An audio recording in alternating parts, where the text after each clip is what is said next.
Today I'm just going to be showing you guys how I get like super flat traditional box braid installs. The first part of doing the box braids is like blow drying out the hair.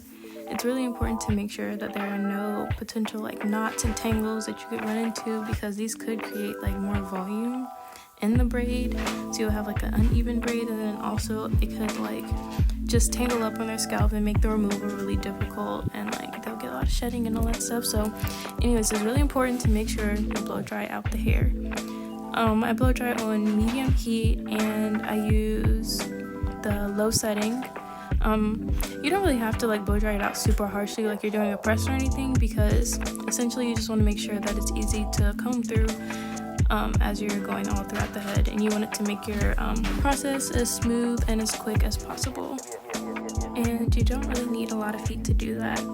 When I blow dry the hair out, I always like to put the head in 4 sections because it just makes the process like smoother and easier, and plus I usually end up running into like less tangles, so it's like less painful for my clients. So I basically just add that on to any service that I feel like it's necessary for, which actually ends up being like most of my services. It's not even really like a big deal for me to add it on. But so yeah, I'm just gonna be showing you guys as I blow dry throughout these 4 sections.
I'm just pre-sectioning off the hair. This step is really important because it actually ends up saving you a ton of time as you're working throughout the person's head. It literally won't take you more than like 15 minutes in the beginning, but it can potentially save you like an hour. Like for this style, I actually ended up using only 3 sleeves of hair. I like to keep the hair pretty light on the person's head because it'll lay flat and then it'll be flexible. I don't typically like to use like a ton of hair. And I actually always use pre-stretched hair. I don't like to stretch the hair myself. That'll also like save you a ton of time if you just get some hair that's pre-stretched, and most of the time it's a lot like smoother and easier on your fingers. But yeah, so I section off the hair, and then of course I get my Shine and Jam. This is literally like the best gel to use for braiding hair. I'm pretty sure like you already know about it if you watch videos, but it smooths down literally any texture. It's pretty lightweight. I don't know, like the formula is pretty nice. Like it sticks well to most people's hair, so it's really good. But anyways, I'm gonna start parting from the back, of course. I only took down the back section of hair just simply because like there's no point in taking down all of her sections and then putting it to one section because you're probably more prone to getting like tangles and all that. So I just take down the back section, and then of course like I part my straight line. When I do my partings, I always make sure that I bricklay, but when you bricklay, it's really important to start off right because it's easy to like get off track. Even like from the very first braid, it's like super important to stay on track. So that's kind of why I like to pre-part, as I at least go through the rows. Some people like to pre-part like the whole head. I just like to pre-part like row by row. It's just easier for me. But you just see me here trying to make sure I get a really sharp line. When I'm parting, I usually like to dry part first, and then what I'll do is I'll like slick some gel on it to help me see the line better, and then I'll straighten and I'll go from there.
Helps with my braids being super flat is the way that I actually put the hair into the head. I didn't really show it well from this angle, but I actually show you a couple times in this video.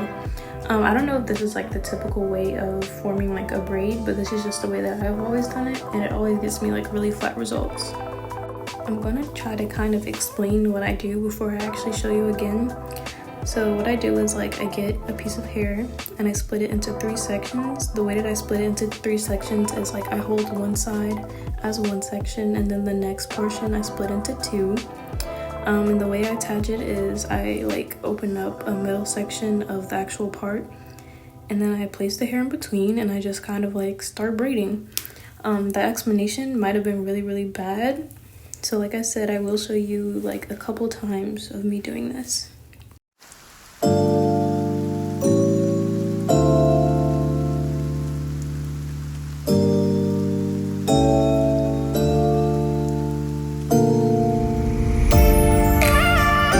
So I split the hair into 3 sections like this. Like I said, I open up the middle of the part, and I just kind of like attach it. Like the 2 skinny sides are with the 2 sections of actually like her hair, and then the one bigger side of the braiding hair is with nothing, and I just kind of like braid down. I'm going to show you guys a bunch of angles. I'm really sorry for my explanation.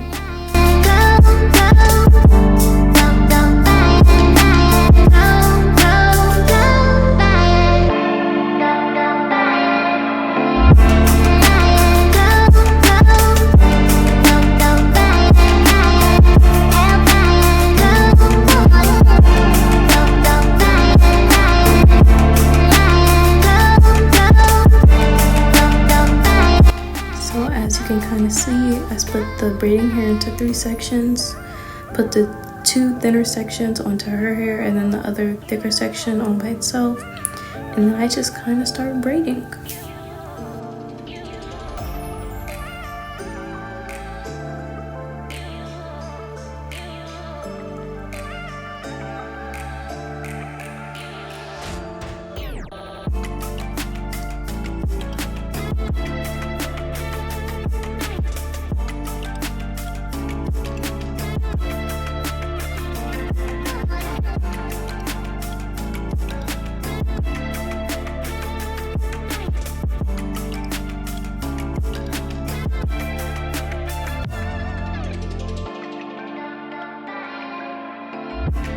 A really crucial thing that I do when I braid is actually like always smooth the hair into like the section, either with my thumb or something, or like with a comb. But it's really important to make sure like it's smooth when you're adding the hair on.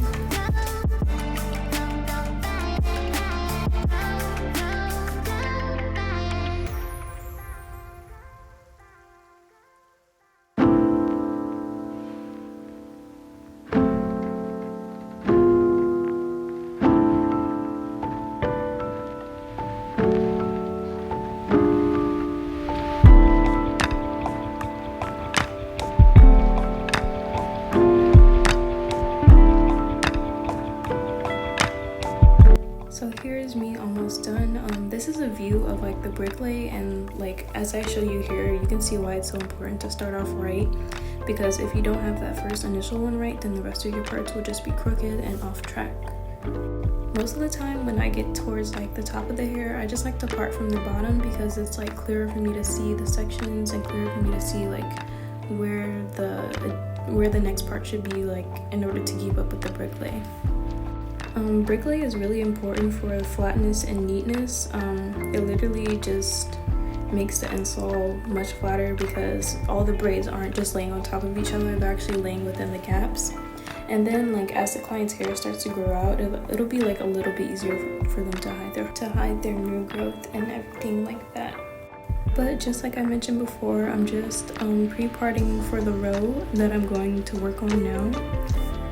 And yeah, I guess another little tip with like gel is most of the time you don't really need like a ton of gel. It's just really important to put in the crucial places, so that'll be like in between parts and to like clearly define a section. So yeah, like just really with the parting, and then like of course smoothing the person's hair down. But you never need like a ton of gel because this gel works pretty good, and if you comb it through thoroughly, it'll like spread and last pretty long.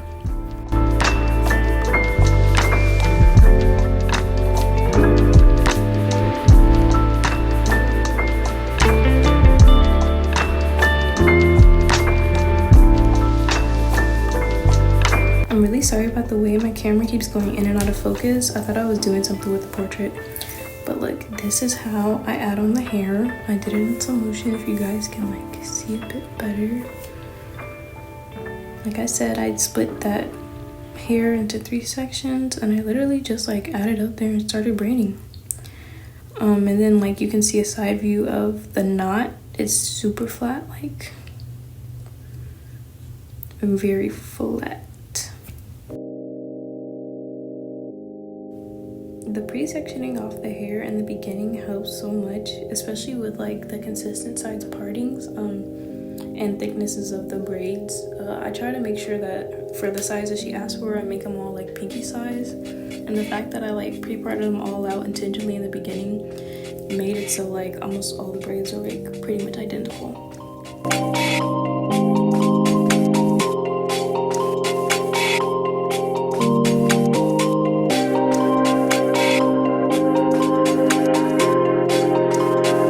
Another really crucial thing for flatter braids, what I actually do is I do like a straight horizontal part on the apex of the head because it's basically like the highest point of the head.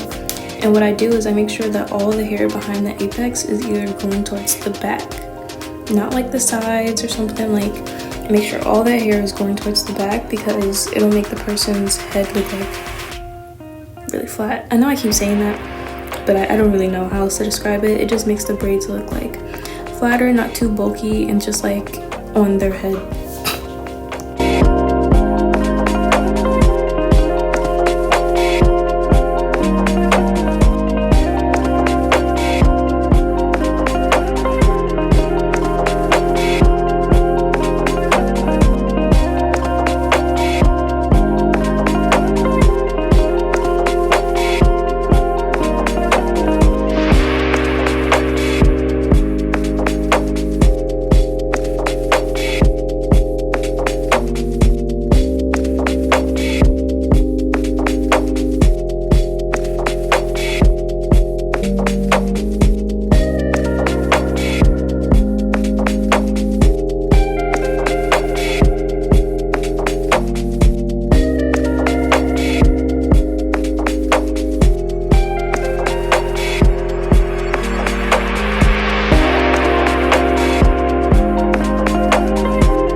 this way and these were going off to the side, it would look really bulky.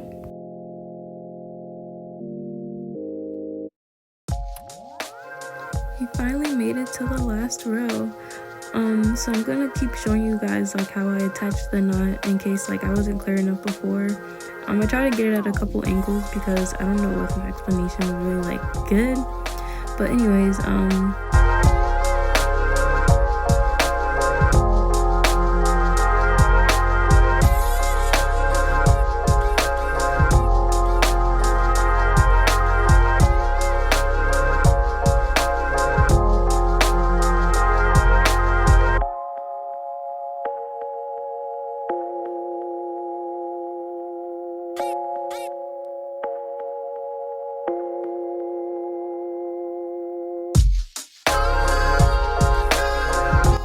so like I said before, I take a piece of braiding hair, split it into 3 sections, kind of literally just like put it in the middle of the section of her hair, twist it down, and then like I literally just start braiding.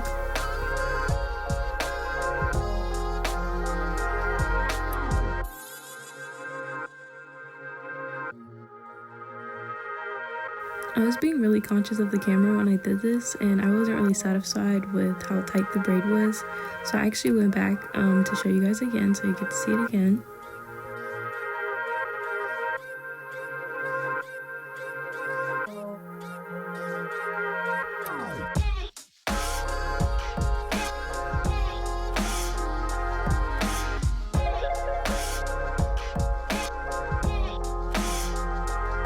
So after splitting that braiding hair in 3, I split her section of hair into 2, and then I literally just place like the 2 smaller sections of braiding hair onto her hair, and then that other section of the braiding hair just gets braided down regularly, and I just keep going.